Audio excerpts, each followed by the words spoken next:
10th Fleet had pretty good success, about 80% of what they set out to do, but I don't think it would have ever gotten off the ground if it wasn't for this place and the people who work there. This is Bletchley Park in the UK. It's about a 45-minute ride north of London.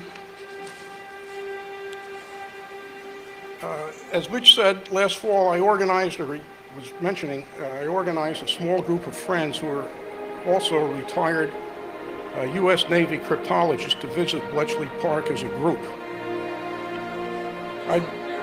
No, music is supposed to be there. Well, I'll spoil the secret. That's the Elgar's Enigma Variations, which was written in commemoration of breaking the code at Bletchley Park, which you've probably heard so much about. I'd been there before, but I couldn't think of a better place to be with a better group of people. On the day of the Bletchley Park Veterans Reunion, there were enactors, displays, exhibits, as well as a memorial service to honor the veterans. The whole place was set up just as it was during World War II. Please keep in mind that most of the bomb, that's the machine you've probably heard about that Alan Turing built to break the Enigma code. The research and development of that and the building was done pretty much before the war even started. There were about 200 of them built. They were manufactured and were in various parts of the UK as well as Bletchley Park. Bletchley Park was mostly a German communications deciphering factory, running 24 hours a day and staffed by up to 10,000 people who were dedicated to their task as well as keeping their activities totally secret. So much so that many of their families, spouses, and as well as parents and children never knew what they were doing during the war. None of them ever revealed anything to anyone until just a few years ago. Compare that to what's going on now in our own government. I think there's more leaks coming out of the White House than there are across the street in Penn Station's men's rooms.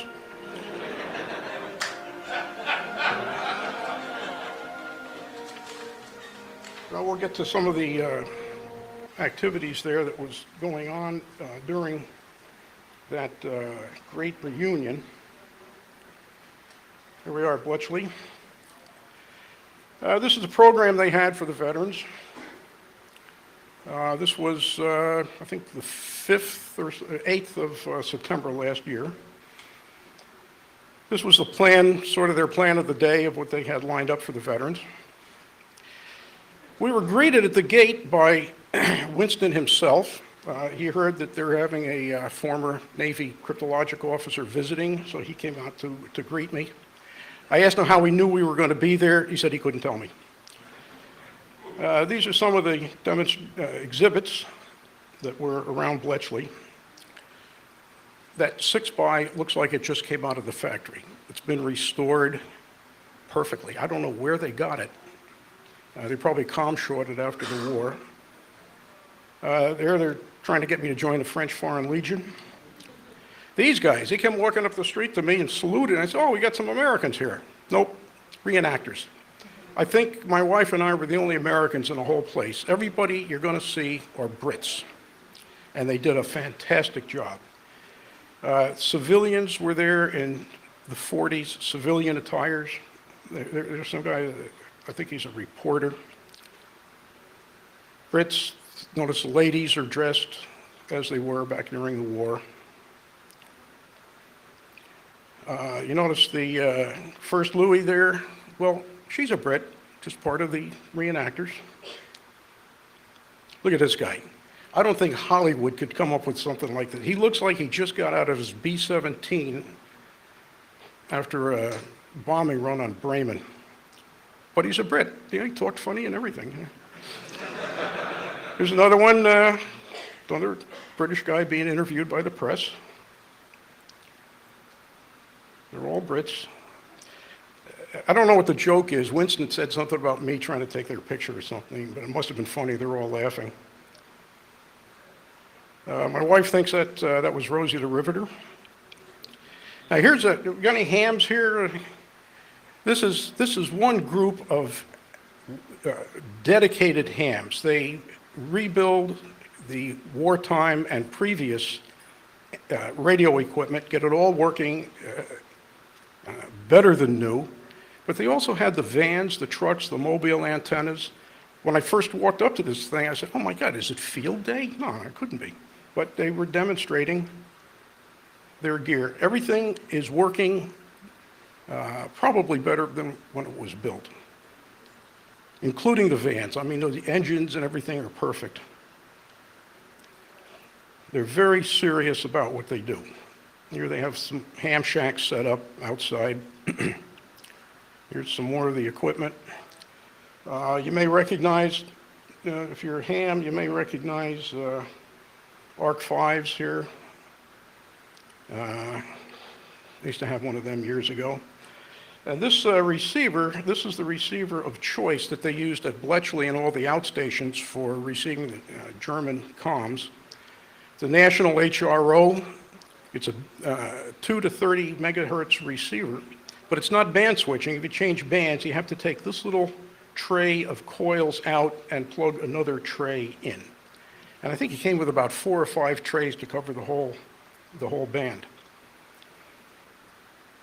And they had everything, you know, pre-war. They have a Churchill memorabilia museum. Everything Churchill. It's about the size of a gymnasium. It's huge. And there my wife is sitting in Churchill's own chair, and she's holding a box of cigars that fits in this little space under his chair. And they are good Havana cigars. She wanted to smoke one, but they just didn't have enough of them. But that's his own chair. Jack Dara, he's the owner. And this is everything on display. Now, the World War II Bletchley veterans, just before we were there, a few weeks before we were there was another lady that gave a terrific speech commemorating the World War II, I hate to say the word, hackers. She gave a terrific speech. As a cryptologist, I can certainly appreciate it. See if you recognize her.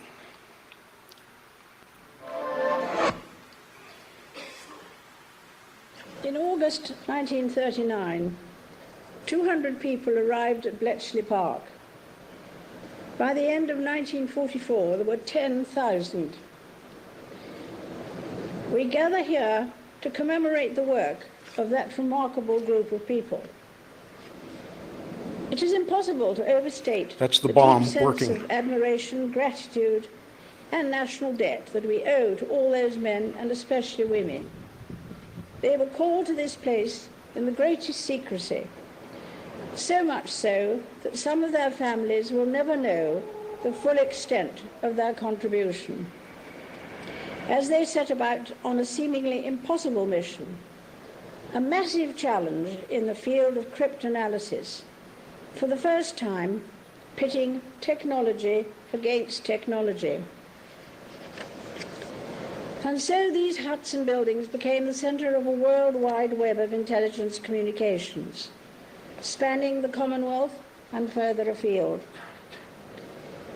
This was the place of geniuses such as Alan Turing.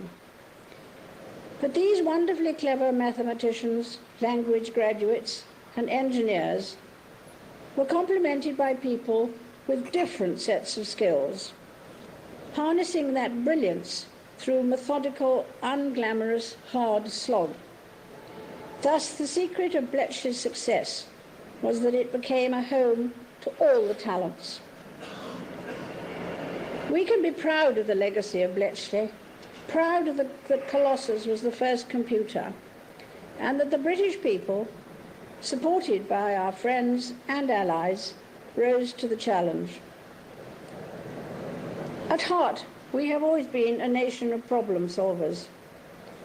This natural aptitude was taken to new heights by the emergency of war, showing that necessity is indeed the mother of invention, and that battles can be won and many lives saved by using brain power as well as firepower, deliberation as well as force. To those veterans who remain, I offer nothing but praise. You are history shapers, and your example serves as an inspiration to the intelligence community today, as they continue the vital work to protect the people of this country. For your many achievements, I give my heartfelt thanks on behalf of an eternally grateful nation.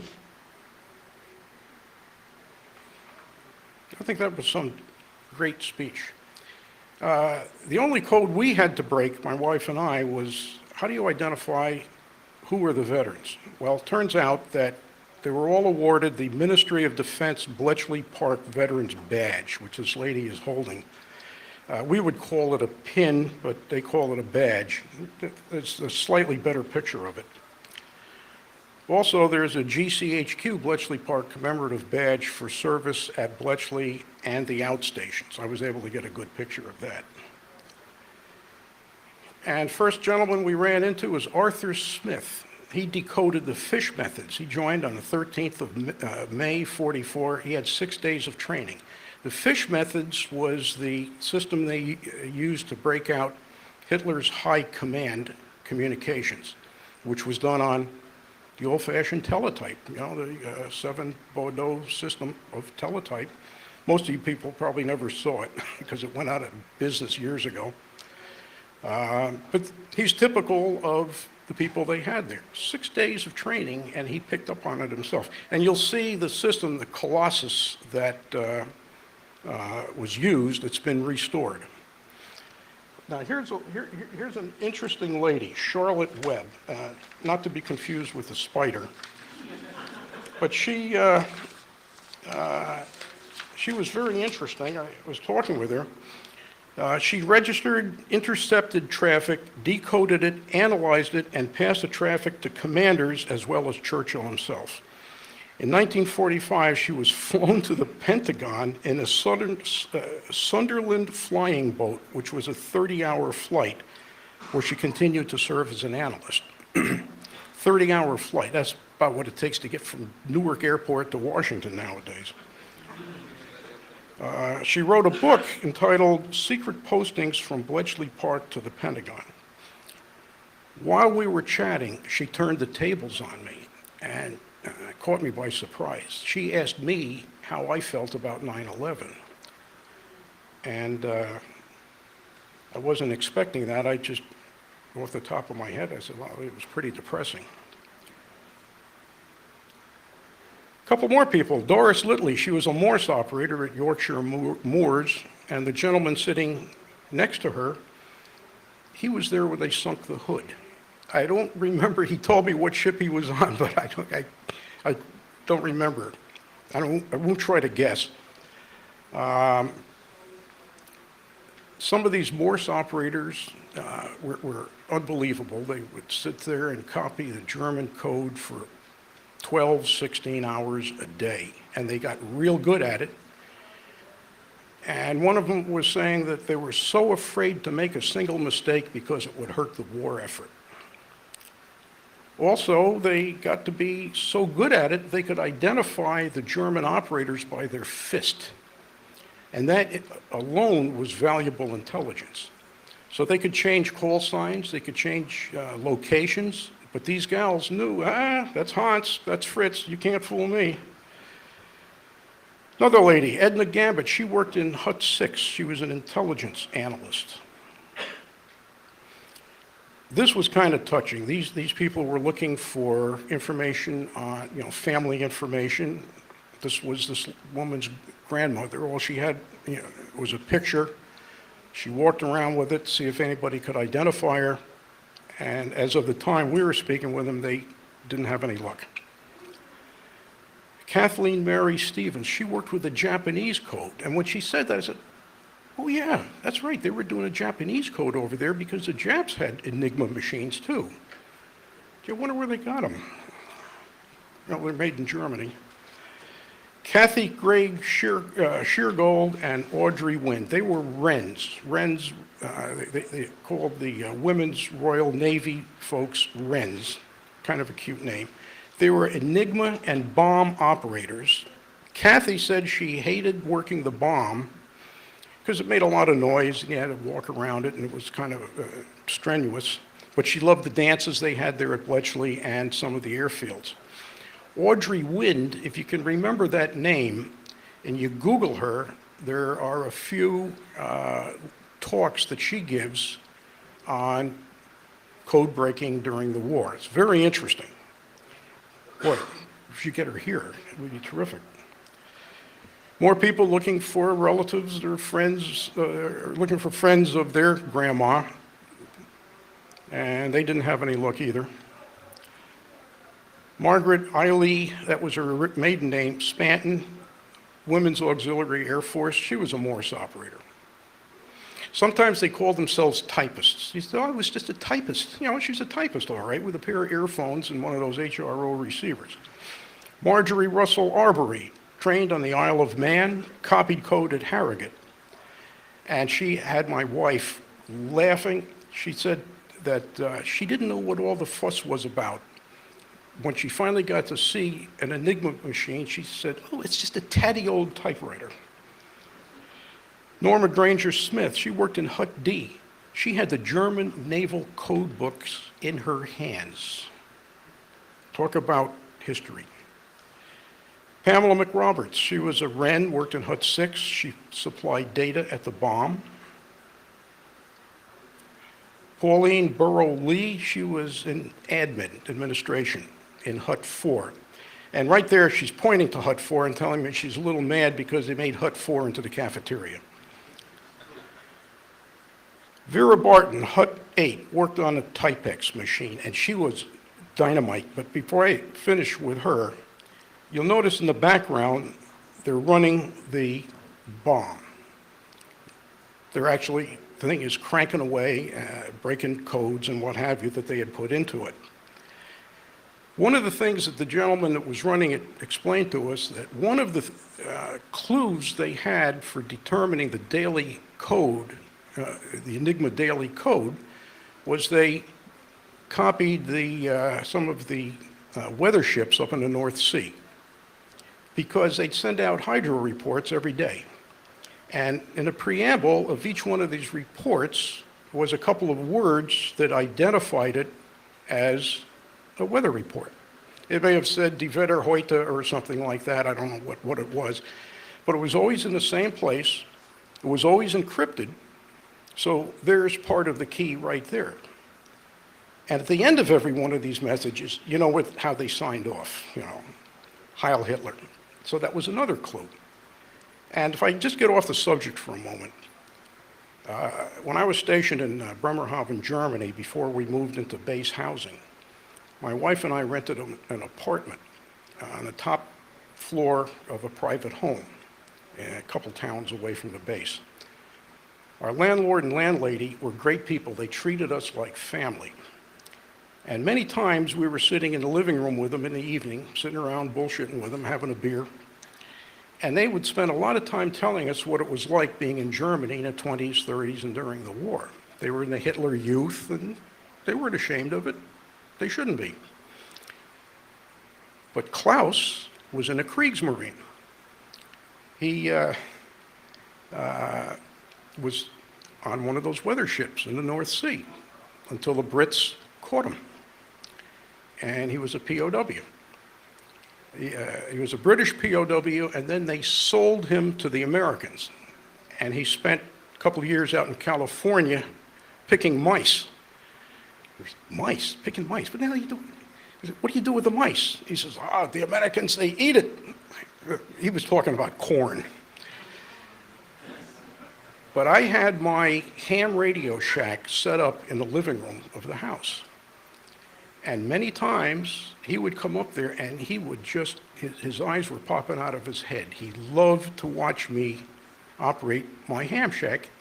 And all I worked over there was CW, Morse code. And I was just reminded of this a couple of weeks ago. A couple of the guys that took over my apartment when we moved into base housing were also hams. They had their ham gear there. And one of the guys reminded me that Klaus had a very good working knowledge of Morse code. So you put that together with, he was gently removed from one of those weather ships up in the North Sea. Of course, the British wanted people, for the intelligence as well as the Enigma machines on those boats. Unfortunately, he's been gone many years. I'd love to grill him on what was going on. Meanwhile, back to Vera. Here she is showing me her Typex Model 23 cipher machine. This was the British version, greatly improved, of the Enigma. It worked sort of like it, except it had more rotors and bigger patch field and everything. She operated this machine. She was taking the broken out Skinny, putting it on this this encryption machine, and it went right into Churchill's bunker, which is in London. And if you're ever there, take the time to go through it. It's a tourist trap. It's downtown. It's not far from the Westminster Abbey and that part of town. It's fantastic. But she actually had all of this stuff in her hands, on her watch. I mean, she wasn't the only one, but she was one of them. And she's showing it to me. She was so excited showing it to me and so proud of it. And this is what it looks like up close. The two big round things on either side are print heads. It would print the plain text and the encrypted text. They had a reunion service for the veterans, and this was the complete service. It was very well done, short and to the point. Has anybody ever seen a minister do something this short? I haven't. These are some of the veterans at the memorial, and you notice that one lady there, she has two of the Ministry of Defense Bletchley badges. One was her husband's. So this must have been a tough day for her. And there was a lot of marriages that took place there too, a lot of dating. Of course, no hanky-panky, of course, none of that was going on there. And here's a group of veterans. There was guys there too. The younger people are families of veterans. And here's a bunch of ladies just sitting there yakking. They're enjoying their reunion as much as us Navy guys enjoy our reunions. Of course, they had bagpipers, Sea Cadet Color Guard. As you can see, there's many of them, but we started with around 10,000. This is the picture of the whole group together.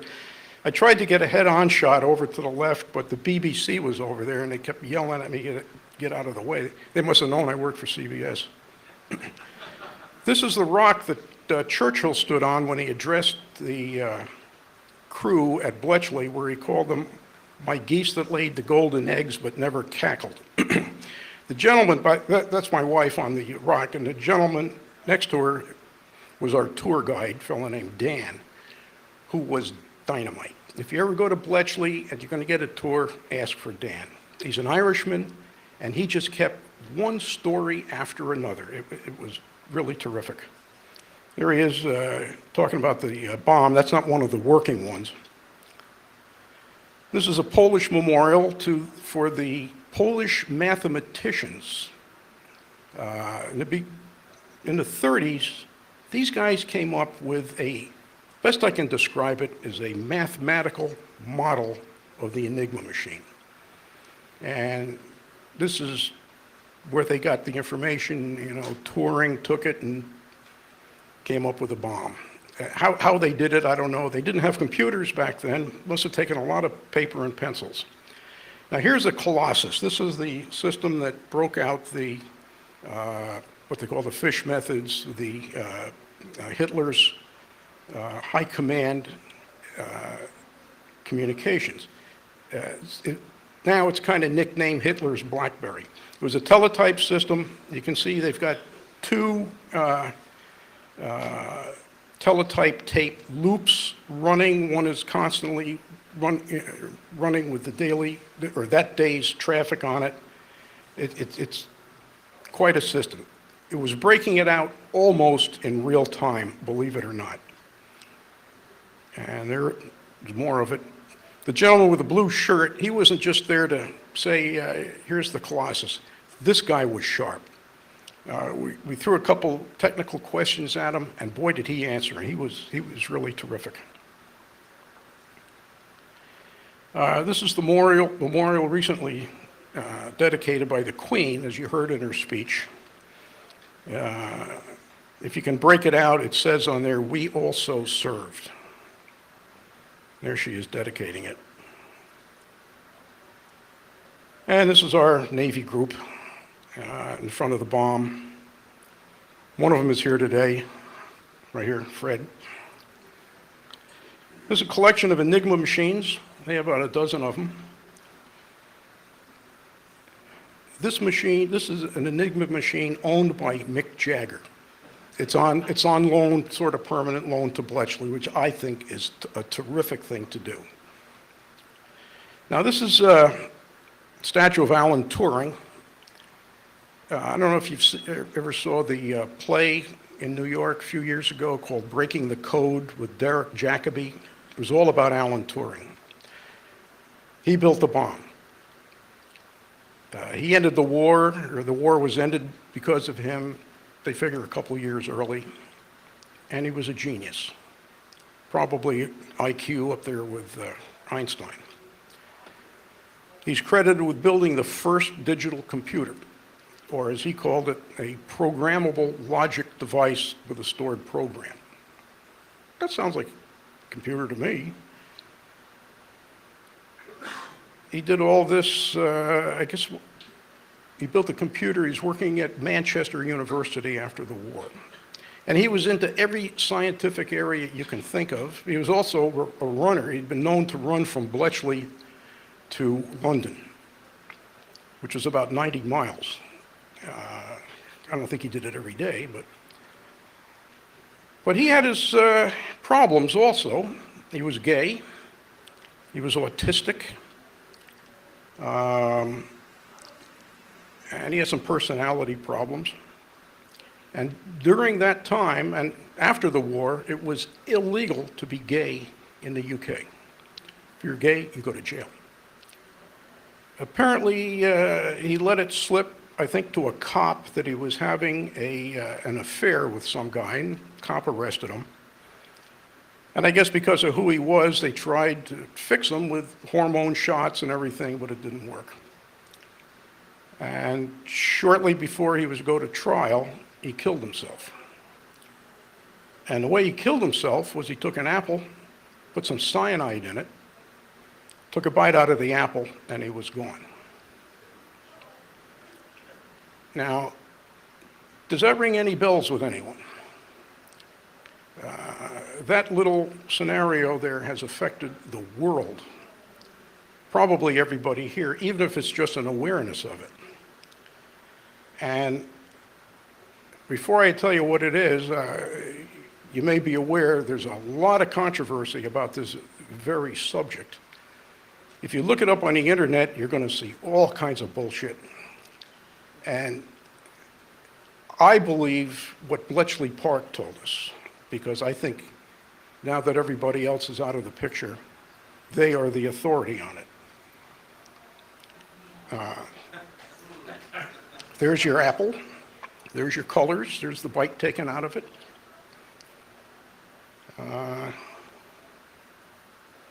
Like I say, I believe what they told us at Bletchley. And I'll tell you, when they mentioned that, I said, huh? I never associated the two at all. So, now this is a little personal here as far as I'm concerned. This is Tony Sale. Tony's a retired GCHQ engineer, top of the line. He's the guy that rebuilt Colossus almost from scratch. He established the Bletchley Trust. He put Bletchley back on the map as a national treasure. A couple days before we went to Bletchley, I picked up one of the London newspapers, and there's, I think, that very picture with a full-page obit. He had just died, which was unfortunate because I didn't have a chance to meet him. Here he is showing the Colossus to the Queen. There's a great picture of him. There he is demonstrating it. And the reason I mention him and the fact that he passed away is when our Navy group got there, we were at the gate. I asked gate fellows, where should we go? They expect us. He said, well, go to the mansion and look for Margaret. Yeah, okay, there's probably some gal named Margaret. Well, it was Margaret Sale, his wife, or widow, I guess you would call her. And she was there walking around with her walkie-talkie, barking orders, directing the place and everything. And in particular, she took such great care of us, the Navy guys. She had coffee, tea, and crumpets waiting for us when we got there. She had a lunch for us that was out of this world. She made a shepherd's pie. Fred and I were fighting over the leftovers. He's the only guy I know that can eat more than me. And then when we left, she had coffee, tea, and crumpets waiting for us. And considering her tremendous loss, you know, she's quite a lady. So my wife and I just dug down, took all the pounds we had with us and everything and donated to her right there. And she said, well, they're going to use that to paint one of the huts. So. September 2nd, month after next, they're doing it again. They're going to have, that's when the next annual reunion is going to be at Bletchley. If anybody's going to be in the UK, if you can swing it, go. You will never forget it. My wife and I are going to be there. We've already got our reservations and everything. Last week, they ran the Olympic torch through Bletchley. They don't miss a thing. They do everything so well. And this is something they did not do because it was foggy and rainy, but they did the year before.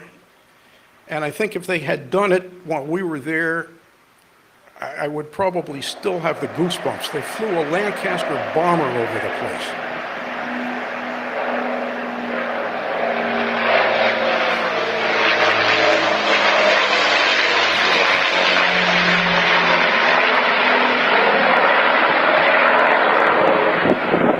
We'll probably do it next month, weather permitting. You should have asked the guy that was here before giving a talk if the weather's going to be permitting. He probably would have known.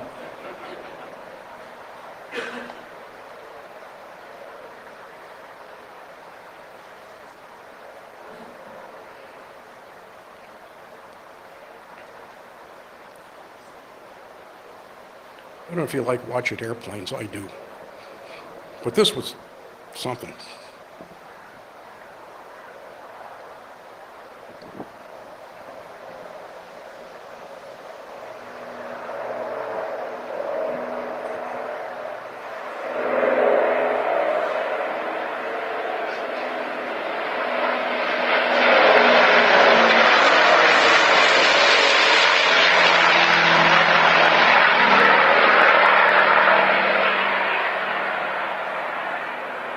I think I have one more shot coming over the museum.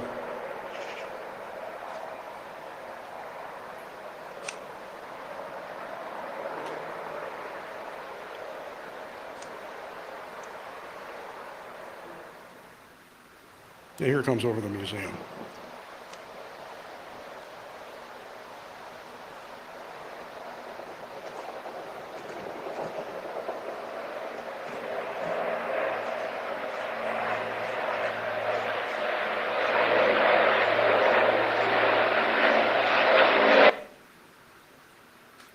You know, back for a little more Enigma variations, and just part of another speech you may have heard. Great pep talk.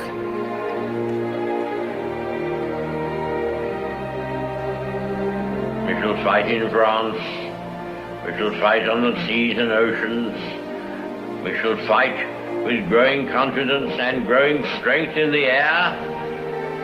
We shall defend our island, whatever the cost may be. We shall fight on the beaches. We shall fight on the landing grounds. We shall fight in the fields and in the streets. We shall fight in the hills. We shall never surrender. And if, which I do not for a moment believe, this island, or a large part of it, were subjugated and starving, then our empire, beyond the seas, armed and guarded by the British fleet, would carry on the struggle until, in God's good time, the new world, with all its power and might, steps forth to the rescue and the liberation of the old.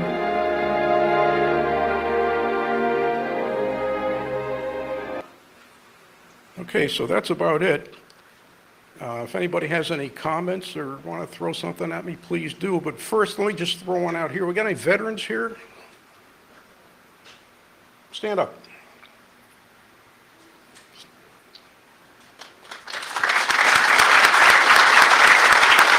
Thank you. By the way, these two guys up here were known as U.S. Navy cryptologic technicians. They were professional hackers, and they were just about the best there were. One fellow was in Iceland, Alaska, and Winter Harbor, Maine. This other guy here used to sit on Guam, hacking the whole Russian fleet. So, anybody has anything you want to throw? Go ahead. Yeah, please.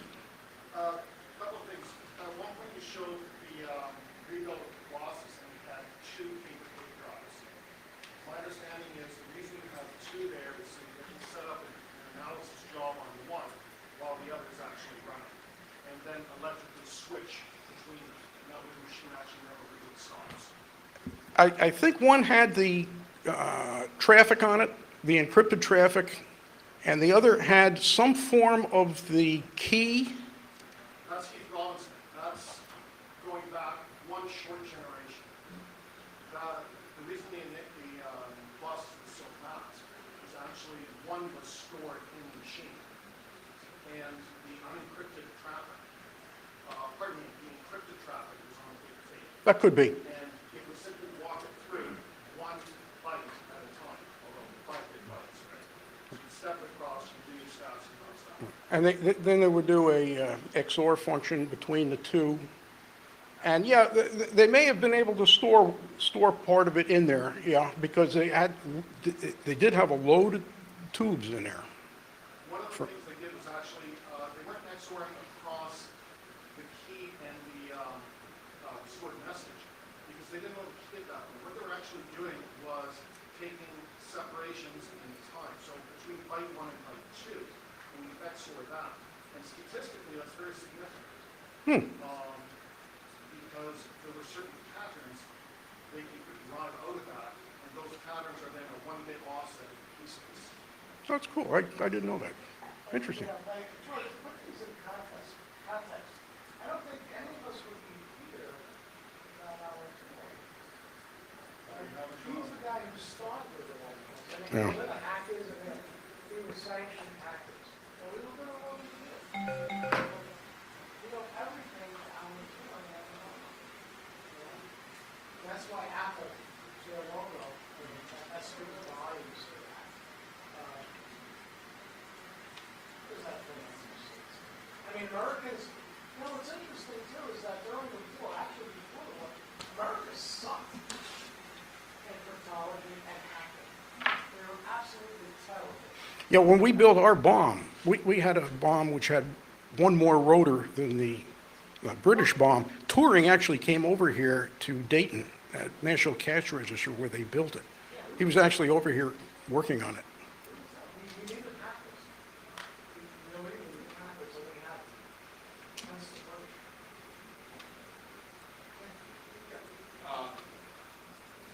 I know that during the war, the U.S. created some cryptological expertise to attack purple in the Japanese traffic. And the analysts I've read were based on Bainbridge Island in the state of Washington. From what I've read of that, it was nothing like Bletchley Park, but I'm wondering if there's been much in the way of research and preservation on what was in there. I used to live there on the island, and there were these two odd old buildings right on the water next to the road that went around the island. And I was wondering, funny you should mention that, because in all the stuff that I've been brainwashed with in the Navy, we've heard a lot about, yeah, we broke the Purple Code and all that stuff, but I've never seen any equipment for it until last Christmas. I was at Pearl Harbor. And before you take the boat out to the Arizona, they have a museum there on shore. And I'm looking at this thing, and holy mackerel, here's this great big wooden box, and says, this is the Purple machine.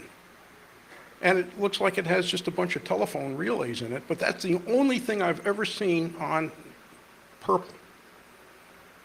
So it could have been done out there, although actually, I don't know where they did it. I just presumed it was in the Washington area, but that makes sense, because you're looking at the Pacific Fleet and what have you. Right, so the communications were relatively close, but they were separated from all the hustle and bustle and the threat of attack. Yeah, but we had people out in the Pacific also called the FRUPAC, which is Fleet Radio Unit Pacific. There was a bunch of guys out there all over the place copying the code, and they were actually decrypting Japanese codes out there also. I think it might have just been the mathematicians working out theory, but I don't really know. That could be.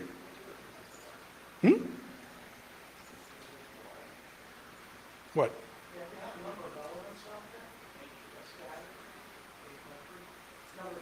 Oh, yeah, that's right. They did a lot in Hawaii also. Yeah. I think that's why they had the Purple machine there. But that was the only time I'd ever seen one.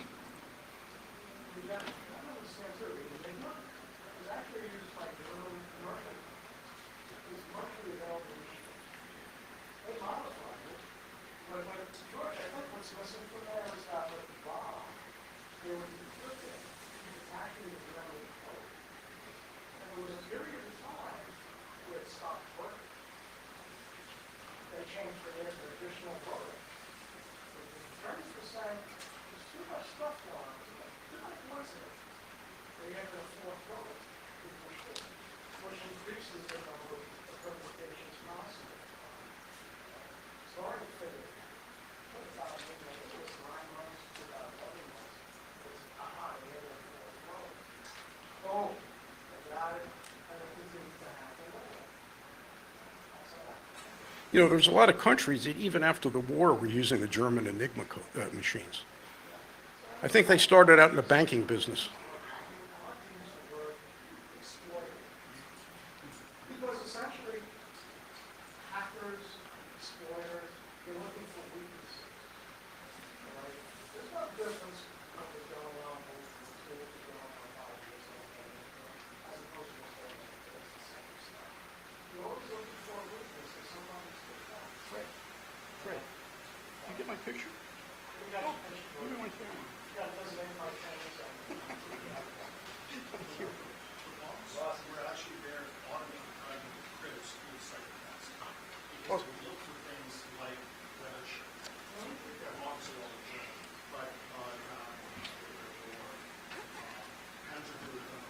whatever they call them in their face, Fred here is still, he did some hacking this morning that I couldn't believe. Fred's a head guy on a railroad. Bob and I were on a train coming down from Port Jervis this morning, and we got to the Otisville station, and it stopped. It quit. The engine gave out. And I was talking to Fred on my cell phone just as the conductor came walking down the aisle. It was a woman conductor, and she says, "The train has stopped. We're not going anywhere." And he heard it.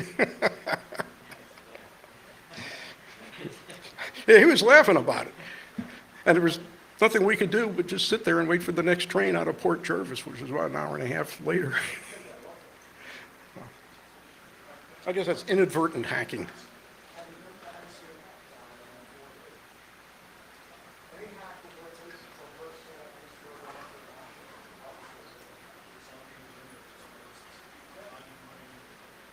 Okay, so thank you all for coming.